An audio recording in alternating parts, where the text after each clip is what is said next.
अस्सलाम वालेकुम फ्रेंड्स, उम्मीद करती हैं आप सब लोग खैरियत से होंगे। आज के लिए लाई हूँ एक न्यू लेक्चर, चैप्टर नंबर 12 का lecture number 3, sources of air pollutant. कि एयर पॉल्यूटेंट के क्या क्या सोर्सेज है।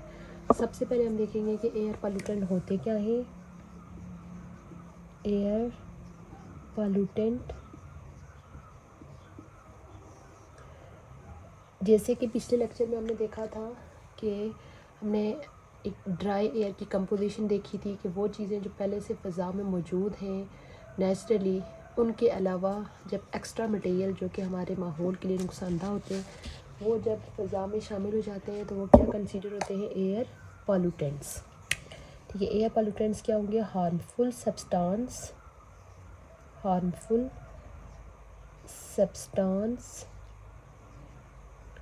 Substance in air. हवा में मौजूद हार्मफुल सब्सटेंस क्या कहलाते हैं, एयर पॉल्यूटेंट्स कहलाते हैं, और ये पहले से फ़ज़ा में मौजूद नहीं होते। और उसके बाद यानी कि इन एयर पॉल्यूटेंट्स की वजह से जो पॉल्यूशन काज होगी फ़ज़ा में उसको बोलेंगे एयर पॉल्यूशन। ठीक है, अब ये एयर पॉल्यूटेंट्स क्या क्या हो सकते हैं जो कि हमारे माहौल में ऐड होते हैं। इनकी एग्जांपल हम देख लेते हैं कि इसमें हमारे पास एक होती है कार्बन मोनोऑक्साइड गैस, उसके अलावा सल्फ़र की ऑक्साइड, उसके अलावा नाइट्रोजन के ऑक्साइड्स।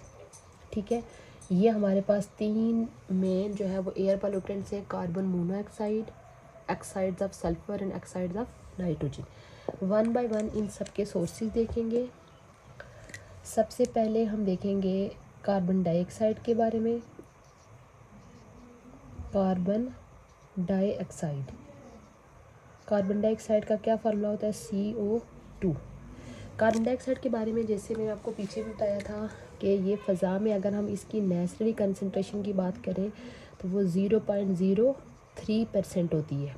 और इसको बैलेंस करने के लिए आपको मैंने 2 फिनोमेना बताए थे कि जो लिविंग थिंग्स होती हैं, अगर हम एनिमल्स की बात करें तो वो सांस लेने के दौरान कार्बन डाइऑक्साइड को रिलीज़ कर रहे होते हैं। ठीक है, और उसी कार्बन डाइऑक्साइड को आगे फिर पौधे यूज़ कर रहे होते हैं। ये जो दुनिया में मौजूद प्लांट्स और एनिमल्स हैं इनका आपस में एक बैलेंस होता है कार्बन डाइऑक्साइड के हवाले से, लेकिन ह्यूमन एक्टिविटीज़ की वजह से ये जो कार्बन डाइऑक्साइड 0.03% है ये मुसलसल क्या हो रही है, इंक्रीज़। जब ये कार्बन डाइऑक्साइड 0.03% की इंक्रीज़ कर जाएगी तो ये क्या बन जाएगा, एक एयर पॉल्यूटेंट बन जाएगा।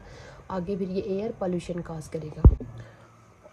तो अब मैं इसके सोर्सेज डिस्कस करती हूँ कि वो कौन से सोर्सेज हैं जिनकी मदद से ये वाली जो गैस है फ़ज़ा में जाती है। ठीक है, अब जो ऑटोमोबाइल के अंदर फॉसिल फ्यूल्स यूज़ होते हैं, फॉसिल फ्यूल, ठीक है, फॉसिल फ्यूल में हमारे पास 2 चीज़ें आ जाती हैं जो कि गाड़ियों के अंदर यूज़ होती हैं। एक गाड़ियों के अंदर आपको पता है डीजल यूज़ होता है और कुछ गाड़ियों के अंदर पेट्रोल यूज़ होता है। इसको फॉसिल फ्यूल क्यों बोलते हैं, क्योंकि ये जो पुराने एनिमल्स की बाकियात, प्लांट्स और एनिमल्स की बाकियात से पेट्रोलियम ऑब्टेन होता है ज़मीन से, और उस आगे वो जो पेट्रोलियम होता है उसकी फर्दर उसके ऊपर डिफरेंट प्रोसेसेस अप्लाई करके हमारे पास डीज़ल, पेट्रोल, ये जो लुक होती है रोड्स के ऊपर डाली जाती है और भी बहुत सारी चीज़ें हासिल होती हैं।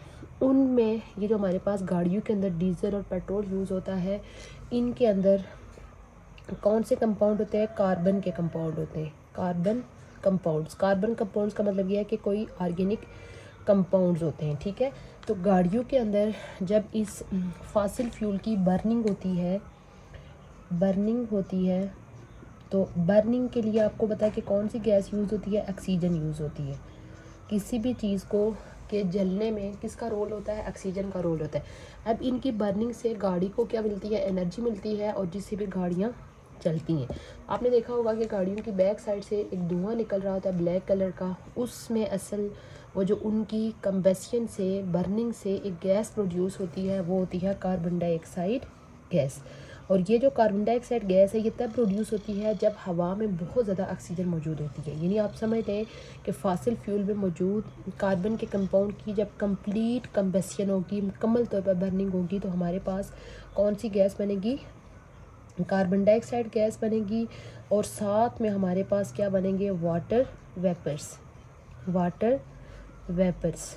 अब आप देखें कि जैसे मैंने आपके साथ डिस्कस किया कि अल्लाह पाक ने जो एक नेचुरल सिस्टम बनाया हुआ कार्बन डाइऑक्साइड को बैलेंस करने का, उसमें आप देखें कि एक न्यू चीज़ क्या, कार्बन डाइऑक्साइड की कंसंट्रेशन, ये जो नेचुरल कंसंट्रेशन है 0.03%, इससे क्या हो जाएगी, इंक्रीज़ कर जाएगी। तो जब तक फ़ज़ा में इतनी कार्बन डाइऑक्साइड मौजूद है तो ये नुकसानदायक नहीं है, लेकिन जब इसकी कंसंट्रेशन 0.03% से इंक्रीज़ कर गई है तो ये हमारे पास एक पॉइजनियस गैस बन जाएगी। पॉइजनियस गैस यानी एक जहरीली गैस बन जाएगी, पॉइजनस गैस, और जो कि फिर आगे माहौल के लिए क्या होगी, बहुत नुकसानदा होगी, हार्मफुल फॉर इन्वायरमेंट। ठीक है, तो अब इसका सोर्स आपको क्लियर हो गया होगा कि इसका क्या सोर्स है, कि कहीं भी चाहे वो गाड़ियों में फॉसिल फ्यूल यूज़ हो रहा है या किसी फैक्ट्रीज़ के अंदर यूज़ हो रहा है, उसकी बर्निंग से जो कार्बन के कंपाउंड होते हैं उनकी कंबेशन होती है, और उनकी कंबेशन से फ़ज़ा में हमारे पास कंप्लीट कंबेशन जब होती है तो फ़ज़ा में कार्बन डाइऑक्साइड गैस बनेगी। ठीक है, अच्छा, उसके बाद हम सेकेंड एयर पॉल्यूटेंट देख लेते हैं, कार्बन मोनोऑक्साइड। कार्बन मोनोऑक्साइड, जैसे आप इसके नाम से देखें, CO2 कार्बन डाइऑक्साइड और कार्बन मोनोऑक्साइड का मतलब है कि एक ही ऑक्सीजन उसके साथ अटैच है। तो जैसे कि मैंने आपको बताया कि अगर हमारे पास ऑक्सीजन की कंसंट्रेशन ज़्यादा है तो कंप्लीट कंबेशन हो रही है तो उस टाइम हमारे पास कार्बन डाइऑक्साइड बनेगी, लेकिन अगर हमारे पास फ़ज़ा में ऑक्सीजन की कंसंट्रेशन कम है तो उस दौरान हमारे पास ये जो कंबेशन होगी वो क्या होगी, इनकम्प्लीट कंबेशन होगी, और इनकम्प्लीट कंबेशन के नतीजे में जो गैस प्रोड्यूस होगी वो होती है कार्बन मोनोऑक्साइड।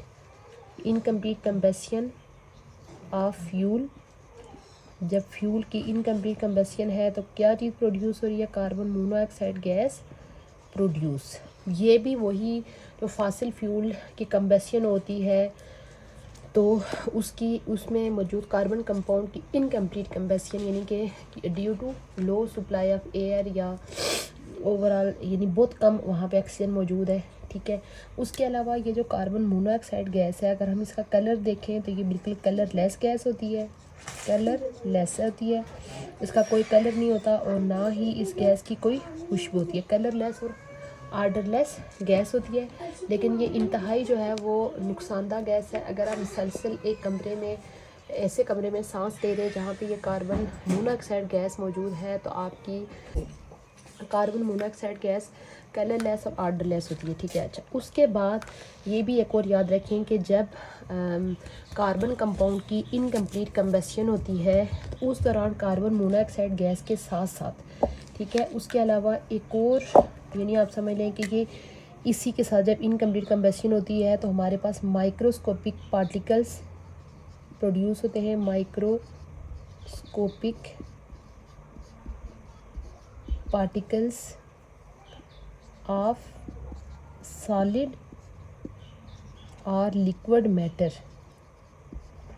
ये भी प्रोड्यूस होते हैं कि जब हम, अगर हमारे पास वो जो कार्बन कंटेनिंग मटेरियल है उसकी इनकम्प्लीट कंबेशन हो रही है तो कार्बन मोनोऑक्साइड गैस की इमिशन के साथ साथ माइक्रोस्कोपिक पार्टिकल्स, यानी ऐसे पार्टिकल्स जो कि हमें बिल्कुल नज़र भी नहीं आ रहे होते, वो या तो सॉलिड फॉर्म में होते हैं तो या लिक्विड मैटर की फॉर्म में होते हैं, और वो फ़ज़ा में यानी कि स्मोक के अंदर, धुएँ को गौर से देखें ना, धुएँ के अंदर वो पार्टिकल्स मुसलसल मूव कर रहे होते हैं, और बेसिकली वो होते क्या हैं, अनबर्नड कार्बन होते हैं। ठीक है, और किसके पार्टिकल्स होते हैं, ये जो माइक्रोस्कोपिक पार्टिकल्स या तो सॉलिड फॉर्म में या लिक्विड फॉर्म में फ़ज़ा में जाते हैं, बेसिकली वो अनबर्नड यानी कि बगैर जले कार्बन होता है। ठीक है, तो ये आप, अगर आप कभी धुएं को गौर से अगर देखें तो धुएं के अंदर आपने देखा होगा कि बिल्कुल छोटे छोटे से पार्टिकल्स होते हैं।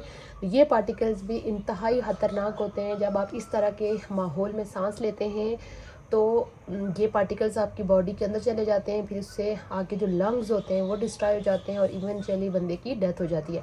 अक्सर आपने देखा होगा कि सर्दियों में ये चीज़ होती है कि जो लोग कमरा बंद करके हीटर लगा के सो जाते हैं तो उससे एक ऐसी गैस उस कमरे के अंदर फैल जाती है। बेसिकली वो यही कार्बन डाइऑक्साइड और कार्बन मोनोऑक्साइड गैस होती है, जो कि एक बंदा मुसलसल इसी माहौल में सांस ले रहा होता है तो एक टाइम ऐसा आता है कि उसकी बॉडी में मौजूद जो ऑक्सीजन होती है मुकम्मल तौर पर ख़त्म हो जाती है और उस ऑक्सीजन की जगह कार्बन डाइऑक्साइड गैस और कार्बन मोनोऑक्साइड गैस बॉडी के हर आर्गन तक चली जाती है और फिर एक टाइम ऐसा आता है कि दम घुट के फिर इंसान की डेथ हो जाती है।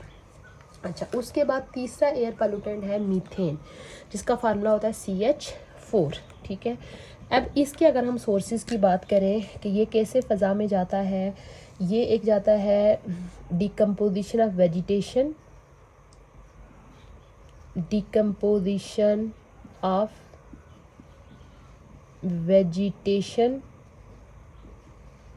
ठीक है, वेजिटेशन एंड वेस्ट।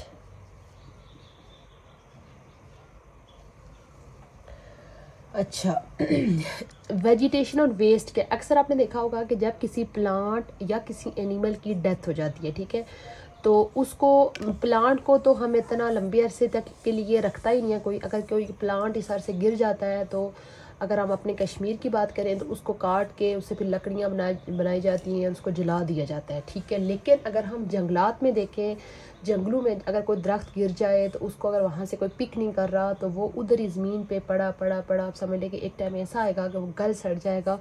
उसके गलने सड़ने से जो फ़ज़ा में गैस रिलीज़ होती है वो कौन सी गैस होती है? मीथेन, ठीक है। इसी तरह जब किसी एनिमल की डेथ हो जाती है तो आपको पता है हम इसको किसी ऐसी जगह पे फेंक आते हैं जो वीरान सी जगह होती है, तो आप कुछ दिनों के अंदर ही देखेंगे कि उसकी जो पूरी बॉडी होती है वो डिकम्पोज होकर ज़मीन का हिस्सा बन जाती है। तो उसको डिकम्पोज आपको पता है कौन करते हैं? यही जो बैक्टीरिया ये चीज़ें उसको खा लेती हैं। तो उनकी वो जो डिकम्पोजिशन के दौरान भी जो एक गैस जो फ़ज़ा में जाती है वो कौन सी गैस होती है? मीथेन गैस होती है, ठीक है। तो जो उसके अलावा कहीं ये जो गली सड़ी सब्जियां, फ्रूट्स, ये चीज़ें अगर आप किसी एनिमल को नहीं दे रहे, आप इसी तरह इसको फेंक लें तो उनके ऊपर भी जो डिकम्पोजिशन का प्रोसेस होता है उसके ज़रिए से ये मीथेन गैस फ़ज़ा में जाती है, ठीक है। अब मीथेन गैसेस की अगर हम लोकेशंस की बात करें तो ये किन किन लोकेशन से फ़ज़ा में शामिल हो रही है? फ़ज़ा में मार्शेस, ठीक है, जो दलदली इलाके होते हैं उनके अंदर से जो है वो फ़ज़ा में ये वाली गैस बहुत ज़्यादा हार्ज होती है। उसके अलावा फ्लडेड राइस फील्ड्स, ठीक है। अगर आप में से किसी ने कभी ये जो होते हैं चावलों का जो खेत होता है वहाँ पे देखा होगा, वो उसके अंदर पूरा पानी में वो चावलों का जो पौधा होता है वो पानी में डिप हुआ होता है, ठीक है। इस वजह से लिखा हुआ है फ्लडेड राइस फील्ड, यानी कि चावलों का खेत जो कि उसमें एक सैलाब सा है, यानी कि सैलाब उसमें खुद लोगों ने उसके अंदर पानी डाला होता है। तो वो जो चावलों के खेत होते हैं उनके अंदर से भी वो वहाँ पे आप समझ लें कि बहुत चिकनी सी मिट्टी होती है, सलसल पानी खड़ा रहता है, तो उस तरह की चीज़ों से भी फ़ज़ा में ये वाली जो गैस होती है वो रिलीज़ होती है। अच्छा, उसके बाद रबिश इन लैंड फिल्स। अच्छा, उसके बाद अक्सर आपने देखा होगा कि जो कहीं जगहों पे कुछ शहरों के अंदर या कई एरियाज़ में डिकम्पोजिशन के लिए एक मेथड ये यूज़ किया जाता है कि ज़मीन के अंदर एक बड़े बड़े गड्ढे खोद के उनके अंदर ये जो एक्स्ट्रा मटेरियल होता है फैक्ट्रीज़ का या किसी महल्ले का या जो पाकिस्तान के अंदर बड़ी बड़ी जो बड़ी कोई एरिया है, इंडस्ट्रियल एरिया है या किसी कोई बड़ी हाउसिंग स्कीम है, उसके अंदर जो कितना भी एक्स्ट्रा मटेरियल होता है वो जाके उस गड्ढे के अंदर डाल देते हैं, ठीक है। तो उस गड्ढे के अंदर भी जो डिकम्पोजिशन का प्रोसेस होता है उससे फ़ज़ा में जो है वो गैस ये मुसलसल ये वाली गैस जाती है। अच्छा, उसके बाद अगर आप में से कोई रावलाकोट साइड का है तो वहाँ पे आपने देखा होगा कि जो रावलाकोट से जब बैक साइड पे थोराड की साइड पे आते हैं तो वहाँ पे आपने जो ठड्डी कस्सी एक जगह का नाम है उसकी साइड पे आपने देखा होगा कि जो रावलाकोट शहर का पूरा गंद आके वहाँ पे फेंका जाता है। तो उस जगह से जब भी गुजरते हैं तो एक अजीब तरह की स्मेल होती है जो कि उस पूरे एरिया के अंदर जो डिकम्पोजिशन का प्रोसेस हो रहा होता है उससे निकल रही होती है। तो आप समझ लें कि वो जो स्मेल है उसके अंदर भी ये वाली गैस मौजूद होती है और ये वाली गैस भी एक एयर पॉल्यूटेंट है, क्योंकि हर वो चीज़ जो पहले से फ़ज़ा में मौजूद नहीं है वो ह्यूमन एक्टिविटीज़ की वजह से फ़ज़ा में जा रही है, तो वो क्या है? एयर पॉल्यूटेंट है। अच्छा, उसके बाद नेक्स्ट एयर पॉल्यूटेंट की अगर हम बात करें, नाइट्रोजन के एक्साइड्स ऑफ नाइट्रोजन। अच्छा, उसके बाद ये जो नाइट्रोजन के एक्साइड्स हैं ये भी बेसिकली ऑटोमोबाइल्स, गाड़ियों के अंदर भी प्रोड्यूस होते हैं, यानी उनके अंदर वो वाले जिन गाड़ियों के अंदर मतलब ऐसे कंपाउंड्स यूज़ किए जाते हैं फ्यूल के तौर पर जहाँ पे नाइट्रोजन अगर प्रेजेंट है, ठीक है। ऑटोमोबाइल के इंजन से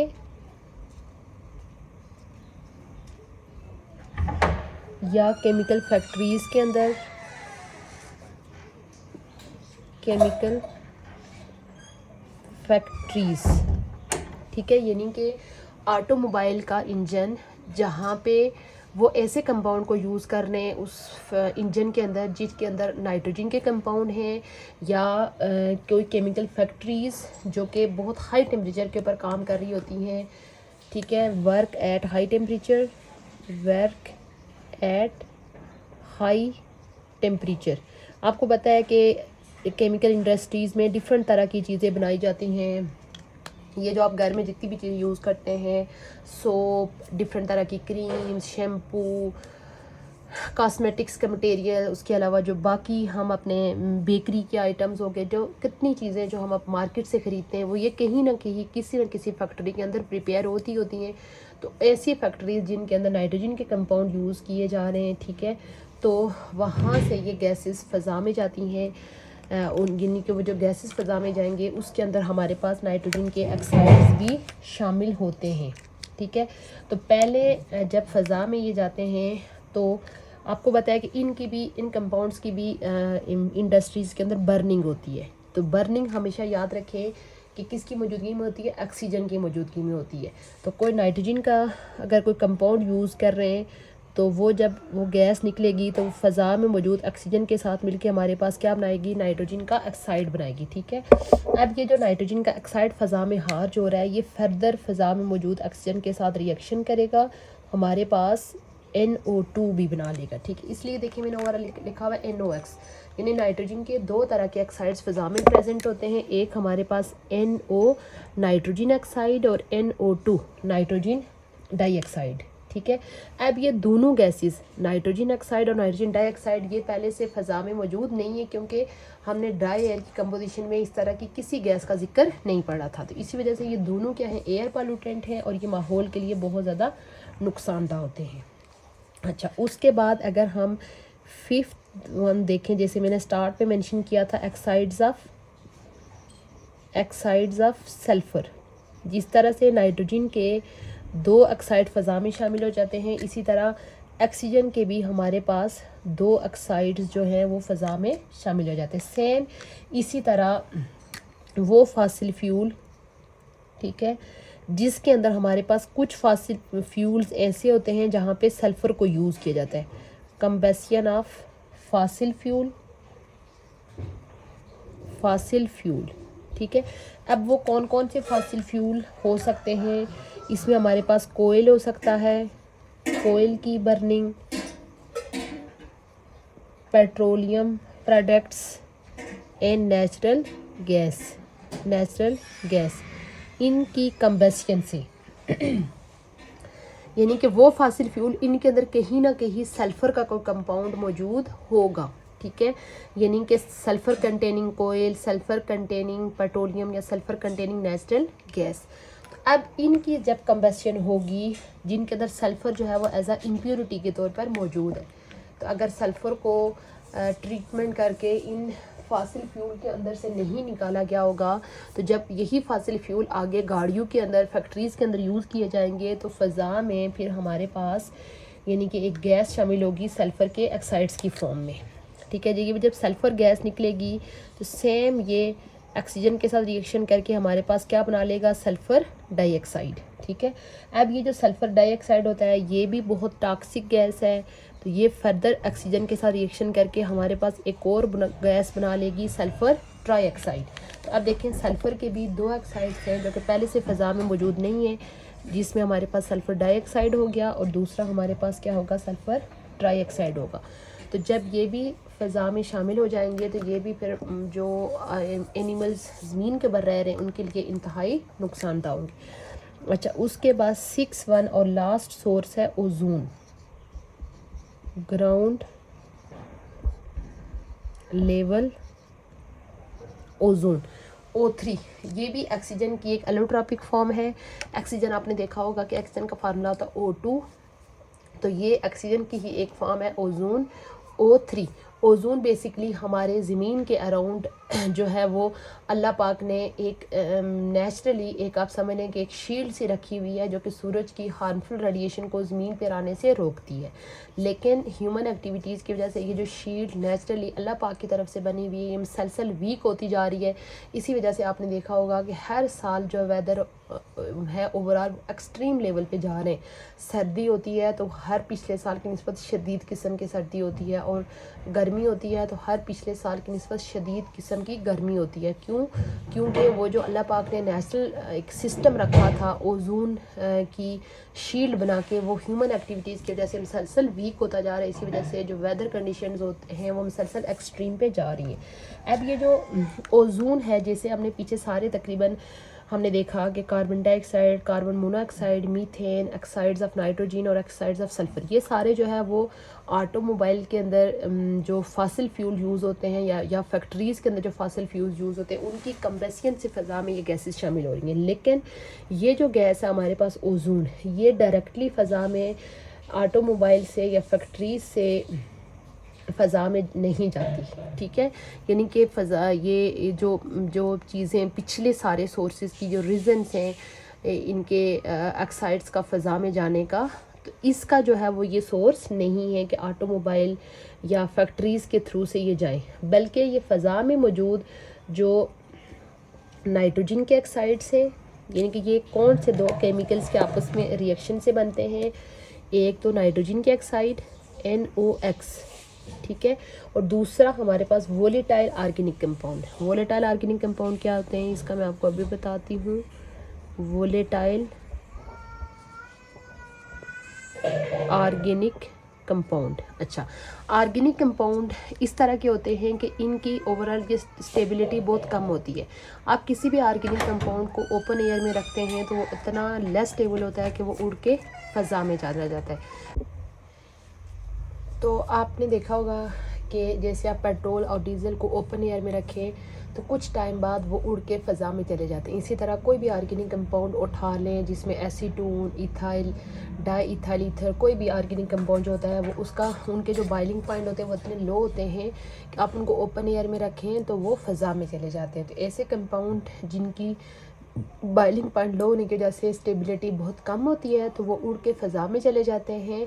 तो इसी वजह से उनको जो है वो वोलेटाइल ऑर्गेनिक कंपाउंड बोला जाता है। अब फ़ज़ा में आपको पता है कि ओवरऑल दुनिया में जगह जगह जो है वो ऑर्गेनिक कंपाउंड की मदद से चीज़ें प्रिपेयर हो रही होती हैं। जैसे मैंने आपको बताया था पिछले लेक्चर में, हमने देखा था कि ऑर्गेनिक कंपाउंड जब चैप्टर नंबर 12 में हमने देखा था कि दुनिया में ऑर्गेनिक कंपाउंड कितनी ज़्यादा मिकदार में मौजूद हैं और जो कि हम अपनी डेली लाइफ में उनसे बनी हुई कितनी चीज़ों को यूज़ कर रहे हैं। तो इसमें फिर ये जो कंपाउंड्स हैं वोलेटाइल ऑर्गेनिक कंपाउंड जो फ़ज़ा में मौजूद होते हैं उनका और नाइट्रोजन के ऑक्साइड्स का आपस में क्या होता है, रिएक्शन होता है।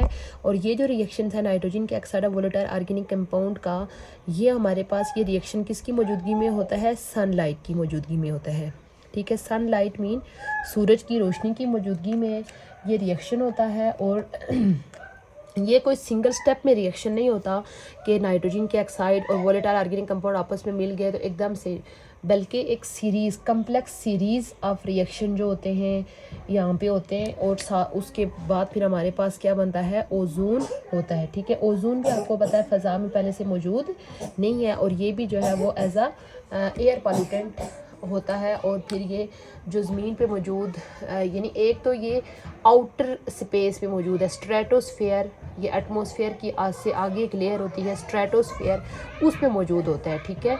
लेकिन ये जो O3 है, ये जो ज़मीन के करीब हमारे पास स्पेस है, ये उसमें जमा होना शुरू हो जाता है और ये फिर इंसान के लिए क्या होता है, नुकसानदा होता है। जो इसकी जो दूसरी फॉर्म एलोट्रॉपिक फॉर्म ऑक्सीजन, जो कि आपको पता है कि लिविंग थिंग्स के लिए इंतहाई ज़रूरी है।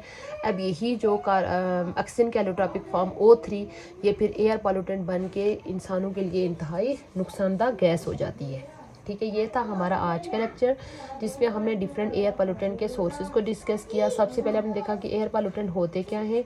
एयर पॉल्यूटेंट वो हार्मफुल सब्सटेंस हैं जो फ़ज़ा में पहले से मौजूद नहीं होते, वो फ़ज़ा में जाके फ़ज़ा को नुकसान पहुँचा रहे होते हैं, जिसमें हमने डिफरेंट ऑक्साइड्स पढ़े और फिर उनके सोर्सेज पढ़े, जिसमें सबसे पहले हमने कार्बन डाइऑक्साइड देखे, कार्बन डाइऑक्साइड के बारे में देखा, फिर उसके सोर्सेज देखे, फिर हमने कार्बन मोनोऑक्साइड को देखा और उनके सोर्सेज को देखा, फिर मीथेन के बारे में देखा, फिर नाइट्रोजन के ऑक्साइड्स के बारे में, उसके अलावा सल्फ़र के ऑक्साइड्स में, और ग्राउंड लेवल O3 के बारे में, ओजोन जिसका नाम है। ठीक है, उम्मीद है आपको आज का लेक्चर अच्छा लगा होगा।